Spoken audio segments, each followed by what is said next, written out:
আজকে আমি চলে এসেছি আমাদের দিনাজপুর মেডিকেল কলেজ হসপিটালের সামনে। আপনারা দেখতেই পাচ্ছেন হাসপাতালের বাইরের পরিবেশটা কতটা সুন্দর এবং পরিচ্ছন্ন। আমি রিফাত। বাইরে এই গেটের দৃশ্যটা দেখুন, আসলেই বেশ সুন্দর। শুধু বাইরেই নয়, আপনাদের জন্য হাসপাতালের ভেতরের পরিবেশের সামান্য কিছু অংশ ক্যামেরাবন্দি করেছি। ভেতরে ঢুকলে আপনারা দেখতে পাবেন রোগী নিয়ে মানুষ কতটা ব্যস্ত হয়ে সময় পার করছেন। তবে বন্ধুরা, হাসপাতালের ভেতরের দৃশ্যগুলো দেখলেই কিছুটা মন খারাপ হয়ে যায়।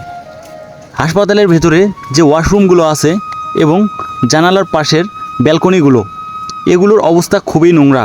কিন্তু একটা কথা না বললেই নয়, এই পরিস্থিতির জন্য কিন্তু আমরা রোগীরা এবং দর্শনার্থীরাও কম দায়ী নই। আমরাই তো ওখানে চিকিৎসা নিতে যাই, আর আমরাই যেখানে সেখানে ময়লা ফেলি। আমরা যদি সবাই একটু সচেতন হই, যেখানে সেখানে ময়লা না ফেলে ডাস্টবিনে ফেলি, তাহলে কিন্তু এমন নোংরা পরিবেশ হতো না। আমাদের নিজেদের অভ্যাসের পরিবর্তনের কারণেই হাসপাতালের দুর্ভোগ কিছুটা কমে আসবে। আজকে আপনাদেরকে হাসপাতালের সামান্য কিছু চিত্র এবং সচেতনতার বার্তা দেখালাম।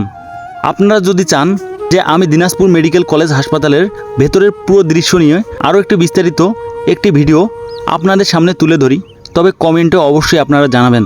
আপনারা চাইলে আমি খুব শীঘ্রই ইনশাআল্লাহ পুরো হাসপাতালের ওপর একটি বড় ভিডিও আপনাদের উপহার দেব। আজকের মতো এটুকুই দেখাইলাম। সবাই ভালো থাকবেন, সুস্থ থাকবেন। আল্লাহ হাফেজ।